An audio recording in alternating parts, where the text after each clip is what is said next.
Awesome. Well, this is great. I appreciate those of you that coming. It's kind of an odd time. If you want to have a little nap after lunch, that's okay with me.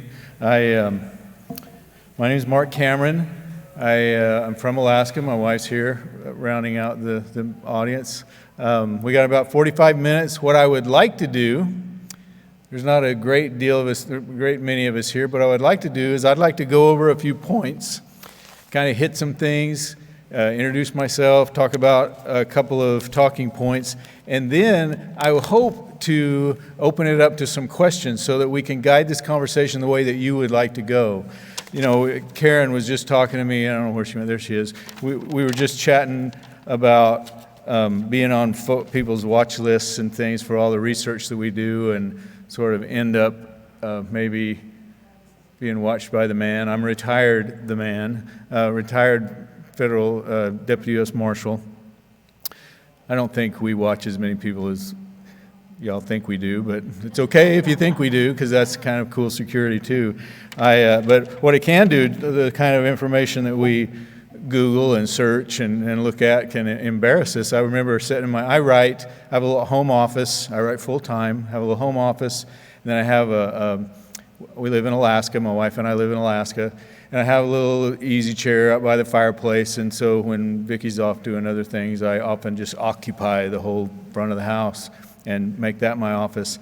And I was alone at home typing, and I was working on, I think, one of my Jericho Quinn series. And one of the characters in that is kind of a tall, zaftig Cuban-American, and I needed to give her some lipstick. And so I was, kind of studying, and my son, who's a police officer in Anchorage, breezed in, hey, Dad, I want to show you something. And he took my computer away from me to show me some video on YouTube that he wanted to show me, some tactical video that he thought would help me. And on my computer, he swiped over and he said, "What is this? The lipstick hues for olive complexion skin. What's wrong with you, Dad? You want to tell me something?" So we research all kinds of things. So a little bit about myself. As I said, my wife and I'm from Texas, but we live in Alaska. We've lived in Alaska for about 25 years now. I started writing when I was very young, probably about 8. I read Where the Red Fern Grows, and it got me hooked, and I just wanted to write that kind of a book. And consequently, most of my early books were, when I was a kid, most of my early stories were what we would call fan fiction today, about boys and dogs and hunting, and I grew up in that kind of environment.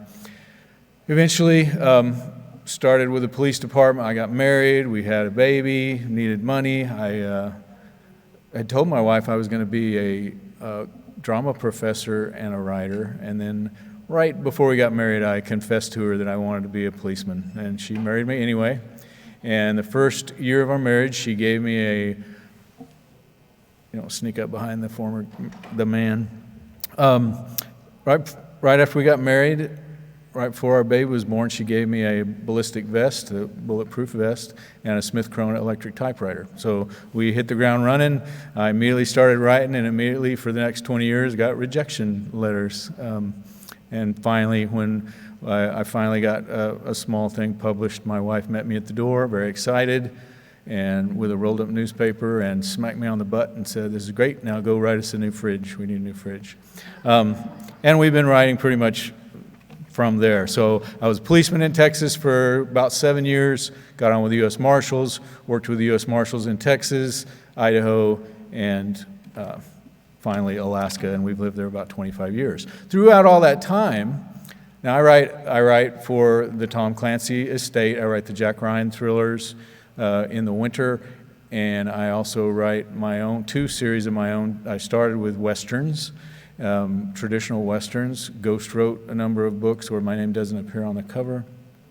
Wrote a couple of my own under another pen name, Mark Henry, and then there was another real Mark Henry who wrote zombie romances, and I didn't want people to get confused. Not that there's anything wrong with zombie romances. I just wrote traditional Westerns, and so we kind of went that way and changed to another name, my name, Marc Cameron. So I have been researching that whole time. I didn't know I was researching a lot, but I've always been researching. All of us have been researching, right? So my character Arliss Cutter, who's a deputy marshal based in Alaska, fancy that, he has a saying. He says, never go anywhere for the first time. What does that mean? That's impossible, right? Well, not really. What he means is, and what we mean, because that's my credo as well, tactically, is do your research first. Send scouts that don't actually make contact. Look at the area, drive by the area. Don't necessarily go into the area, but get a good feel for the area. And that's what we do as writers, right? We don't want to be surprised. I have a credo that I live by. Now, everybody always says, write what you know. And that's a good thing to live by, but you can learn things. It doesn't mean you have to be an astronaut to write about astronauts. It doesn't mean you have to be a deputy U.S. Marshal or former deputy U.S. Marshal to write about deputy marshals. But we have to learn about them. We have to do the research. I think it's much more important to not write what you don't know. In other words, that's where the mistakes happen. If I were to write about and I'm going to tell you a story about Argentina in just a minute. If I were to write about Argentina and Buenos Aires and just look at a travel guide, there'd be a lot that I didn't fill in the blanks on, a lot that I didn't know. Now, I could fill in the blanks. I mean, I know they have streets. I know they have street lights. You know, I can look at Google Earth and see those sorts of things. But if I wrote too deeply about details without at least talking to someone that lived there and had driven. Now my wife and I went to Buenos Aires. I'm fortunate that she has a brother and a sister-in-law there that are Argentine. And so we went down there for a research for the first Tom Clancy that I did back in 2016, I think, right after the estate hired me. And so we wanted to travel, we wanted to make it international. That seemed like a good thing because, we had a place to, people to show us around. And that spoke the language.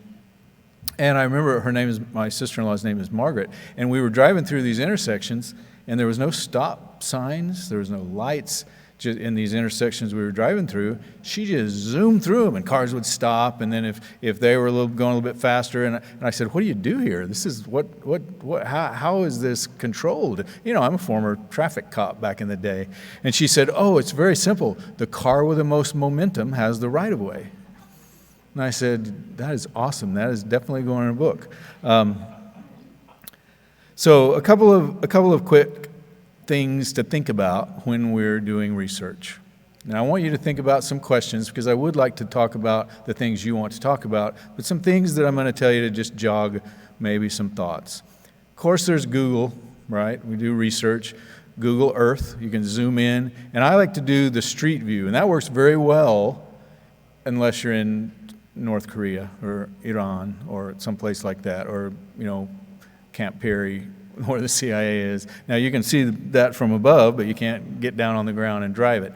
But if I'm going to do for one of the Jericho Quinn novels, say a motorcycle chase, I'm on Street View and I am clicking block by block so that I can see, okay, here's this kind of store here, here's this kind of intersection here. Oh, look, they're doing construction there. Well, I'm writing fiction, so they may not still be doing it, but that's kind of a cool place, and that adds more stress to my character. So I'm going to have construction here or whatnot. So I'm pretty meticulous in the way if I can't go there physically, I'm going to go there on Street View if I can. Now, if that doesn't work and I can't get it on Street View, or it's something that I want to know about the culture, just the country as a whole, or the place as a whole, it can be domestic, then I'm going to get on a search engine. Doesn't have to be Google, but get on a search engine, and I'm going to get down in the weeds a little bit. I often, in fact, every time I do research about something, I Google the string, what does such and such smell like? Like, what does Bolivia smell like? Now, the interesting thing about that is that you can find blogs, and if somebody mentions what something smells like, then they probably wrote a pretty good blog. They probably got down in the weeds a little bit about what the place is like. Bolivia is a good example. I've not been to Bolivia. I've been to other South American countries, but I wanted to write about the death road, the road of death in Bolivia. And so I talked to some church missionaries that had been there, and I looked at Google Earth, I looked at Google Street View, and then I started looking at blogs, and the descriptions came back Thank you for that. The descriptions came back much like other places that I had been, what it smelled like, so I was able to kind of extrapolate some of those things, put myself in places that I already had been. They already knew had small towns like this or super high altitudes in the airport. It's one of the, Bolivia, La Paz is one of the few places where when they open the door, the pressure goes the other way because aircraft are, your husband's a pilot, they're pressurized to about 10,000 feet and you're landing at like 14,000 feet. So you actually have less pressure when you land than when you take off. So cool little things like that, so I was able to find those. When we went to Argentina, now I always like to think about, in addition to don't write what you don't know, that's where the mistakes happen. I like to think of, when we go on research trips, and probably most of you in here have gone on research trips or started researching from home, whatever, you have a list of questions, right? You have a list of things that you want to tick off. I need to ask, like when we talked about the Marshal Service, you had a list of things you wanted to know, and what is Marshal's training like? What is, but you may not know that deputy marshals joking back and forth with each other. Everybody has acronyms in the government, right? And so you may not know that a deputy marshal, marshals are appointed. They're appointed by the president. Deputy marshals are the worker bees. We have a saying in the Marshal Service, and we carry silver badges.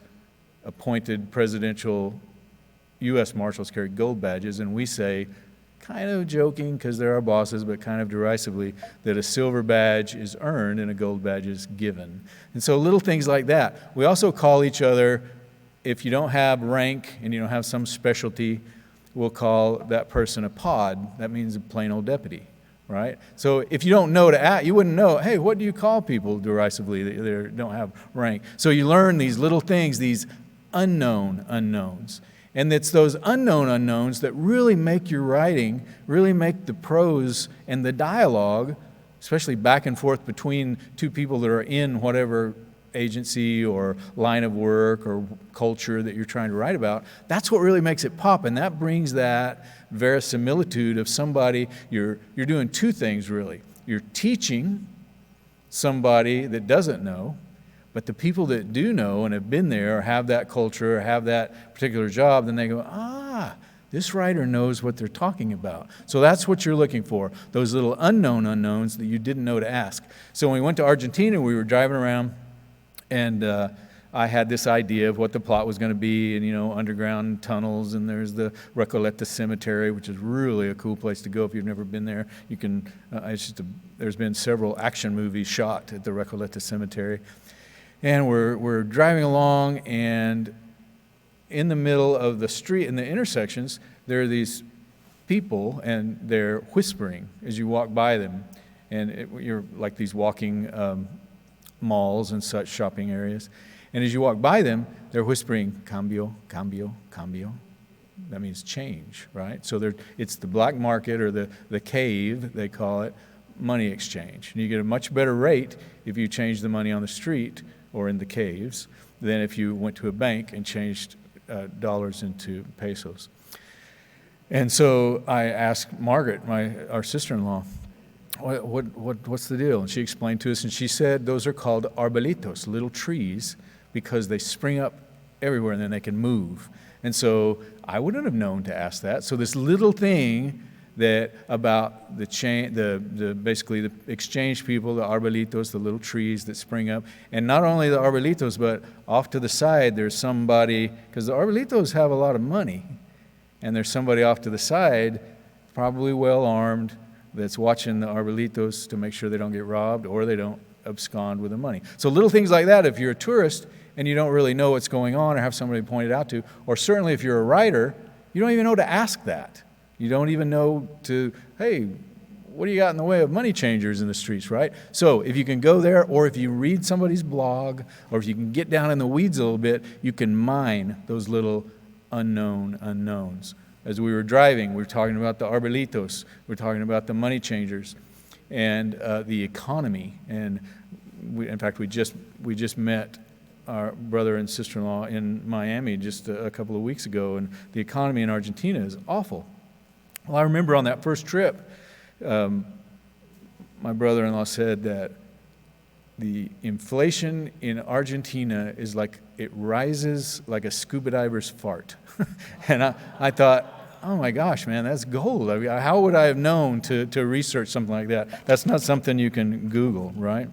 So if we can, we try to go there. If we can't, we look it up and talk to other people that have gone there. In the Arliss Cutter series, the one about the deputy marshal based in Alaska, I had gone down to Juneau. I knew Juneau is the capital of Alaska, and I had gone down there to research where I wanted to set this, because you can't, they say there's 3 ways that you can get to Juneau. Plane, there's no roads. You get there by plane, boat, or birth canal. That is the only way you can get there. And so I thought, I want to set one of these Arliss Cutter stories. The deputy marshals generally hunt for fugitives, move prisoners back and forth, and protect judges or witnesses. We also do protected juries if there's a threat on the jury. So I want to have a sequestered jury and a drug trial and some mystery and a killing going on down there. And because it's so sequestered from the rest of Alaska, because that's where our politicians are, and politicians always make for good, thrilling crime, I wanted to set my deputy marshal stories down there. So I took Arliss and his Polynesian partner, Lola Tariki, down to Juneau, and I had this idea what I was going to do, and I'm having dinner with my friend, my longtime partner with the Marshal Service, who's also retired, and his sister-in-law is there, and she says, you know, we just went down to some mines. This is at dinner. I had no intention of putting anything in this book in mines. She said, we just went down to some mines, and this guy, Peter Netzler, he's a great photographer, and he took us on an underground mine tour of this abandoned mine up in the mountains. You might like to have that in your book. So they put me in touch with Peter. Can you guys hear me okay? They put me in touch with, I'll put my 8th grade teacher voice on, Vicki. And Peter graciously took me out to this mine. We went underground. We toured it, wear a hard hat. It's way up in the mountains.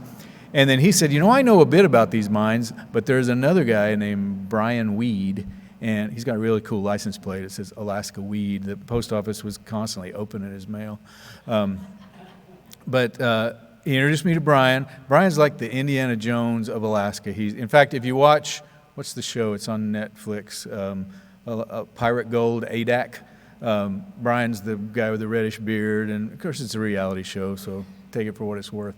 But Brian really knows his stuff. So he took me to these mini underground mines, and we walked miles and miles underground. And one of the places he took me was, we walked in maybe half a mile in this place where there's, you know, it's a mine, so it's not stalactites or anything, but hanging rock, and, you know, I'm bashing my head all the time. We're getting back to the very back, and there's miners have written on the walls with their, how much time do I have?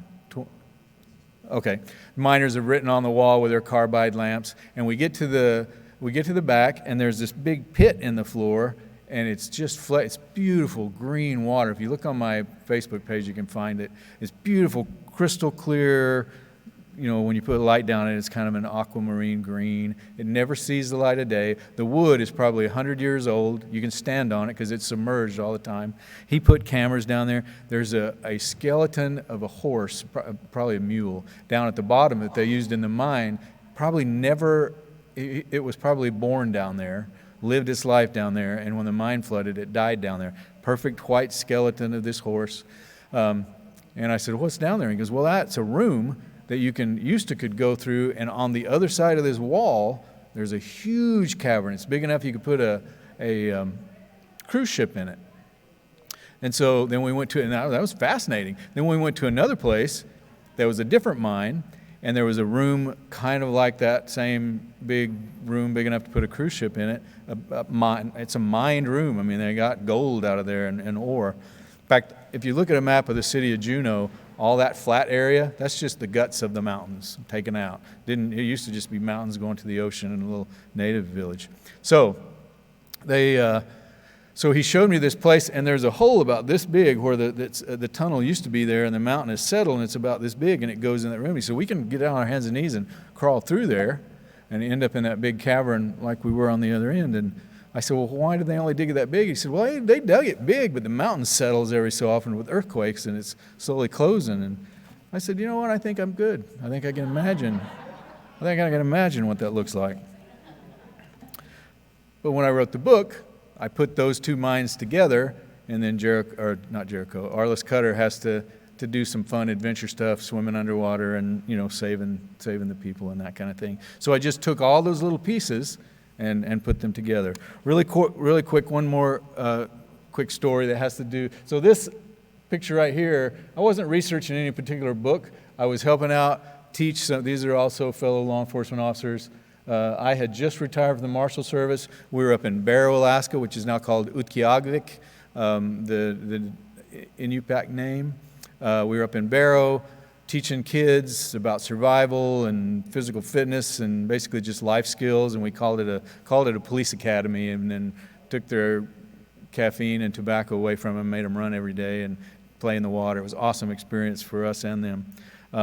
And we were teaching them because many people up there can't swim because the water's so cold. So this is directly off the coast of Barrow. I can stand up or swim over and then stand up and walk to the beach. That wasn't so much research, but I guarantee you I've used that experience many, many times. The next picture is fat old me on the beach in Coronado. I got to take part in a research project called JCOC, the Joint Civilian Orientation Conference. So the military, the Pentagon, takes a bunch of us around, about 40 people at a time, once a year. You have to get nominated. And I wrote about the Coast Guard in one of the Clancys, and a Coast Guard admiral nominated me to go on this to learn more about, so I would not make errors, right? And not make as many errors. And so we flew on Ospreys, we were on carriers, we flew on a lot of different aircraft. And part of it, we went down to Coronado, and they let us for 40 minutes experience, if we wanted to, because there's people that are older than me, if we wanted to, they let us for 40 minutes go through some Navy SEAL training, like buds. 40 minutes. Now, this was, 4 years ago? So I was 56 years old, and I still pretended that I had hair. It wasn't very much. And we rolled around, and the SEAL, the buds trainees, they were so happy we were there because they got to go off to the side and rest for a minute because they were going through Hell Week. So they looked like, oh, it was horrible. I felt so terrible for them. When you see SEALs, like on the movies and stuff, they're all strack and, have SEAL hair and just looking sharp. These guys looked like maggots. They were just emaciated and all that. It would have done me good to actually gone through a little bit of that. But so me and probably half the class rolled around. They don't yell. They just, all right, pick up your boat, get down on the ground, roll around. They're very, even to the trainees, it's very monotone, but you better do it. Cover yourself with sand, do push-ups, do sit-ups. We're lifting boats, we're lifting logs. And so this is right at the end of the 45 minutes. I've collapsed on the ground. If you look very, very closely, you can see the tear lines in the sand where I'm not weeping. I'm not crying, not bawling, but I have just stress tears just because of the 40 minutes of horrendous hell. And General Adignan, the Inspector General of the Marine Corps, was one of our, I don't want to say mentor, but a docent that kind of one of the guys that showed us around and led us places. Super guy. And he's, stereotypical general in the Marine Corps. And he came up and he saw me there rolling around, and he said, "Mark, you are fat and you are old. Why are you doing this?" And I said, "I can't not do it, sir." And he said, "Outstanding," and went to yell at someone else. So I hadn't written about that kind of thing before, and I haven't even yet. But I mentioned the SEALs, and at some point I will be able to, in some small way, take the way I was yelled at during my training, the physical stuff. There's nothing like the Marshal Service. we didn't do anything like that. And merge them together with the research that I've done from real life and use it in a book, pluck it out. That's the often said thing in the writing world, that we remember everything we hear and then forget where we heard it so we can take the credit, right? So that's what you do with research. We are, I tell everybody I talk to, we are like the mollusks of the world. We are fanning the world around us by being curious, being aware, and taken out the good particles so we can put them in our notebooks and spit them back out into the books. When we see some sort of adventure or some sort of lecture or a book to read that's maybe off the beaten path, then we're taking that information and all the stuff that I write about in the Clancy books or the Jerichos or the Arliss cutters, it's all available to everyone. I'm picking and choosing so they don't have to go out and do the research, so that I can teach people a little bit about things. So that I told this story in the technology thing the other day, or yesterday, all the days run together, yesterday, that I had a rocket scientist, a nuclear physicist, email me and say, I love your Jericho books, but you got the half-life of plutonium, whatever, isotope wrong. And I was like, dude, I'm so happy a nuclear physicist reading my Jericho books. But we do want to get it right if we can. So I've got one other thing, but I want to see if anybody has any questions. We're running out of time really quickly. Yes. Could you actually go over to that microphone, because people are recording it, so that way they can hear the question. Hey, I wondered how you fit research into your writing schedule. Do you do your research before you write a book or during? Yeah, both. So I try to front load the research when I can, because these little unknown unknowns really feed themselves into the main portion of the story. So if I, for instance, didn't know about the mines in Juneau, then it would have changed much of the story. Now, I wrote a Western many years ago that had to do with the big blow-up, the fires of 1910 in the Northwest. And I had written about a third of the book, and I thought, there's this new thing out there called Google. I think it was Ask Jeeves or something back then. There's this new search engine thing. I should look and see what's going on in Montana in 1910. And I did, and it was like the biggest fire in 100 years, and even since. And I thought, wow, I'm glad I looked that up, because if I'd have written about 1910 Montana and hadn't included that fire, I would have gotten emails. And believe me, you get emails. Thank you. Thank you. Jody, did you have something else? I've got a couple more. Okay. How do you know when you've researched enough to begin a project? That's a really good question. So it has to do with time for me, but I am not picky about what I learn. I want to get as much information as I can, and then I'm picky about what I actually use. During that Juneau research, for instance, I found out about a place called Funter Bay, which is on a little island across from Juneau, and it's a place where during World War II, the United States government, in its infinite wisdom, brought in, I say that sarcastically, brought the Aleutian natives from St. Paul Island and different places in the Aleutian Islands, and interred them in Funter Bay in this old dilapidated salmon cannery, saltery, and for their own protection. And it was horrible. People died of tuberculosis. In fact, it's a well-known fact that the Nazi war criminals that we kept in Juneau lived far much better lives than our own citizens who happened to be Alaska natives that we interred. Lots of research, and I got off on a rabbit trail because it was so fascinating and so compelling, and there was no place for it in my book. It just didn't fit. It slowed everything down. So I actually have a Alaska newspaper story about it that appears in the book as sort of a homage to it, and then at some point it will appear. So no research is wasted, but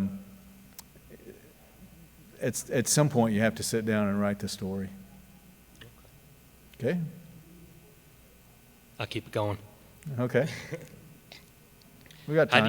How do you store the information that you gather when you research? Like, do you have a document that you copy everything into? Yeah, so in a couple of ways. So it might end up on a napkin or a back of a receipt or whatever. When I first hear it, I generally carry a little notebook, much like the ones they gave out here. I probably have about 50 of them at home. My kids call them the books of all books because they have whatever I think of, or they're almost like journals.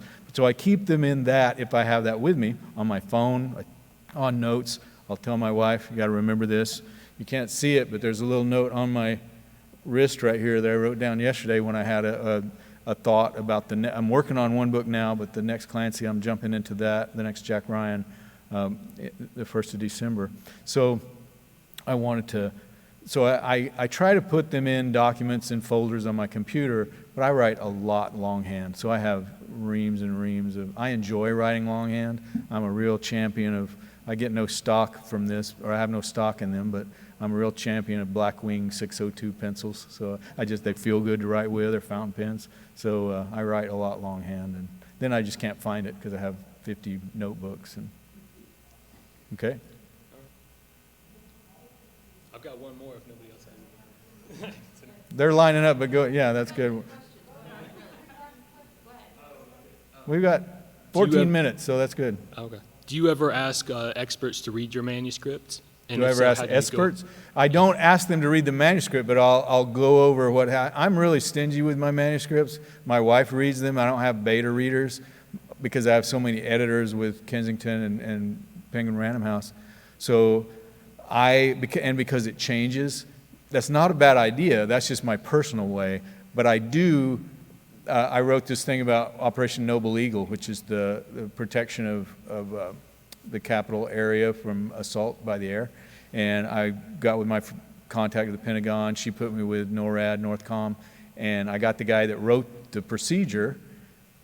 He lined it out for me. I didn't send him the chapter, but I did call him back and say, here's bullet points, A, B, C, D, E, here's what I got. He said, yep, okay, so I do that. But I'm really kind of, it's probably a neuroses, but I don't give my book out to people before.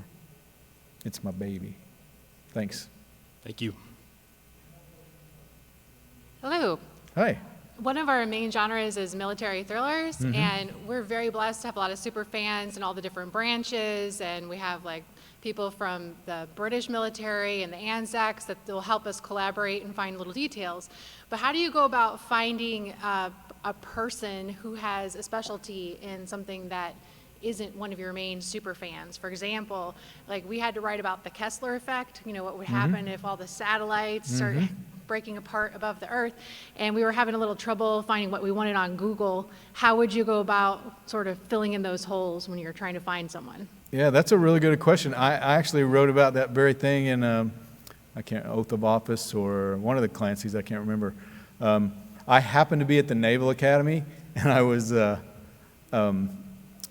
chatting with a friend of mine in the Secret Service. I was with a friend of mine taking me to Secret Service headquarters. He said, hey, we're sponsoring a midshipman at the Naval Academy. Let's go see him, and he can chat with you about the Academy. Maybe there's something there.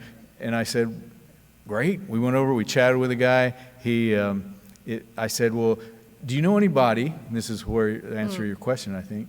I said, do you know anybody that works in engineering? Now, most people that go to the Naval Academy are in some kind of engineering, right? Most of the military academies.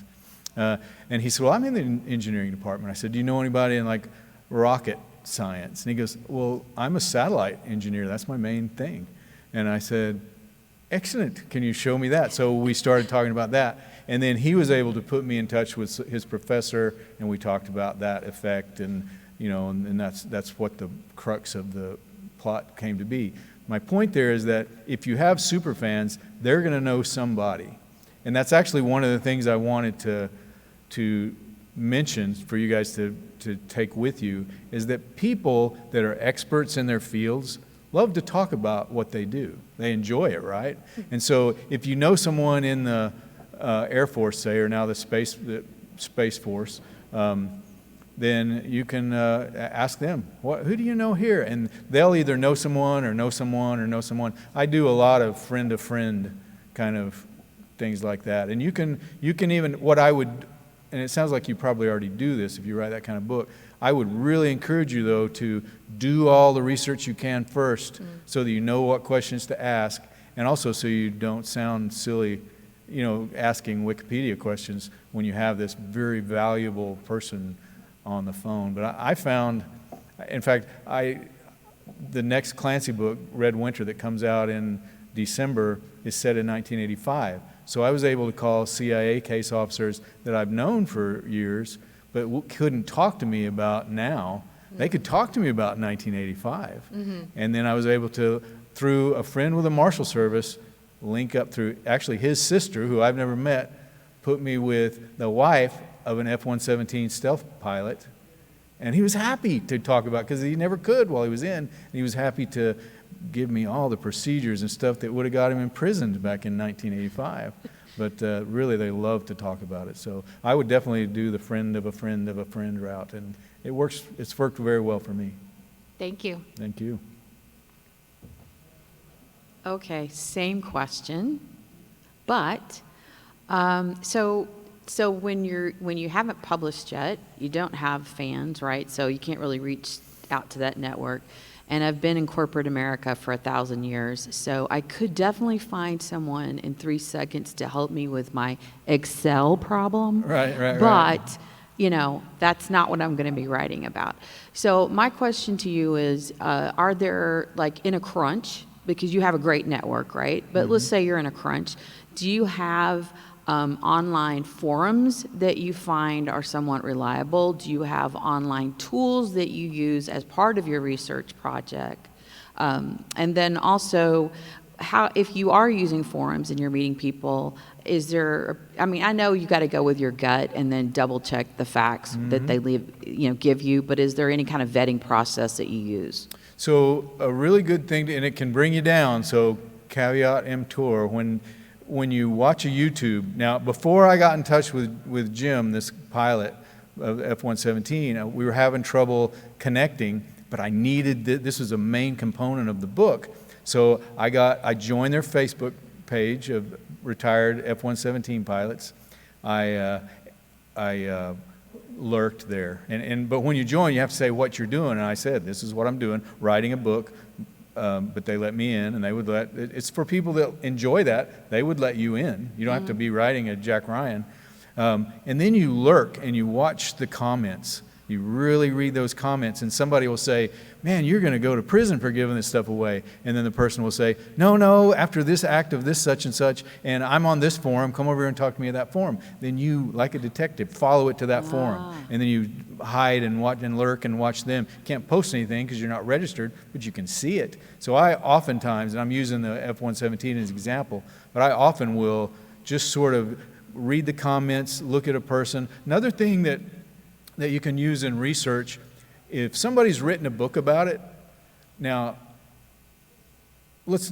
taking away outliers like Stephen King and J.K. Rowling, and, bajillionaire writers. I'm a New York Times bestselling author. I maybe get 15 emails a week from fans, and that's great. I get a gajillion reviews, but I don't read them because they make me sad if I get a one-star review, right? And I'm very tender. But I answer them all, and most people would. And so if somebody's written a book about that, send them an email. And especially writers, you see what we have here. Most of us want to help, and we will lift the other writer up and say, well, here's what I did. Maybe you could contact this person. Some people will hold fast, our special CIA ground branch counter-terrorism operator that doesn't want to be found. But really, you can get on those, look at the comments, get on a Reddit and the subreddit groups, and you can find some really cool, interesting tidbits that are way down in the weeds with contact information on Facebook especially. Send them I've out of the blue many times, I've just sent a private DM, introduced myself, and you get about a 30% response, mostly because they don't see it when you don't know them on Facebook. But it's worth a try. I love that. And, of course, I've done it with crime fighters, like cops and stuff, but I'd never really thought about, for guns or airplanes or whatever. So I appreciate it. And thanks for sharing your background. Really appreciate that. And I would say, to point out, thank you, I would say probably a few of you in here on Patrick O'Donnell's Cops and Writers, that's a forum, and there is some, I try to help out when I have time, but that is some really good real world knowledge there. And you kind of filter through it, and it's fiction. We know you're going to bend fiction and change things around, but then you're not writing what you don't know, and you're not putting safeties on Glocks, or there was a big, several months ago, there was a big to-do about whether lasers actually shined out a laser, and there was a camp that said no, they don't, and I posted a picture like, well, here's one that's doing it. So there are people that will help you, and it's a great resource that is vetted. Yeah, Patrick's here. He vets it. He keeps it right. Yes, ma'am. Hi, can you please share 2 of your personal favorite unknown unknowns? And when do they typically appear in your book if there's a trend? Are they generally a part of the book's climax? Well, this seems like that I paid her to ask those questions. Those are great. I've already talked about the unknown unknowns that were probably the easiest to think about, but generally the unknowns that I see are the way people act, the vernacular that they use, and they may appear as someone's. This is a trip to Japan, for instance. I went with an open mind. I went because I just retired. I'm going to have like 3 minutes, 4 minutes. I had just retired, and I'd been traveling a lot. I'd gone around, the country on assignments for 22 years with the Marshal Service. So my wife is used to handling things. And I retired, and I was there all the time, writing. And so about a month after my retirement, 2 months after my retirement, she said, you know what you should do? You should go to Japan for a month and research a book. And I'm just going to stay here. You don't need me to come with you, right? And so I went over to Japan. That's really sweet of you, sweetheart. Went over to Japan. One of our my wife and I have a mutual friend whose mother is, he produces Life Below Zero, the reality television show about Alaska. And his mother is Japanese. And so she hosted me. She introduced me to a detective over there and his wife, who is a writer as well. And she's very, very small and diminutive, very like stereotypical, what we would think of as a very sweet Japanese, quiet woman. Speaks English, but she translates into English, so very fluent. She doesn't like to, so most of what she speaks is Japanese. And so I got to go talk to detectives that I didn't think I was going to be able to talk to. One of the detectives told me that they have to shoot warning shots. I didn't realize that. And I said, how this is a very, very populated area. What happens to the bullet? I said, what goes up has to come down. And both the officers looked at me, the 2 detectives, and they said, well, we are told by our superiors that will not happen. And I said, okay, well, I'm writing that down. That's pretty cool. And then I was out with the Yuki, the lady that was hosting me, and then the other lady whose name is Lan, which is a different name for somebody in Japan, right? Because it starts with an L. It means orchid. And I had this character that was going to be a really bad Japanese assassin lady. And so Lan she's so sweet and so nice. And we were going out, and she had to move her motorcycle to get the car out where she was going to take us. And it was a very small motorcycle, and I'm a motorcycle guy. And so I said to Lan, who's been so diminutive and quiet this whole time, I said to her, wow, that is a really cool scooter. And she looked at me, and she said this, in English, she said, this is a motorcycle. Scooters, you have to keep your knees together, and I have never been very good at that. And I said, well, that is going in a book, right? So that's probably my favorite. Look, you guys, thank you so much for the time. I don't want to be the kind of guy that goes over because they come up here and break your knees with a baseball bat.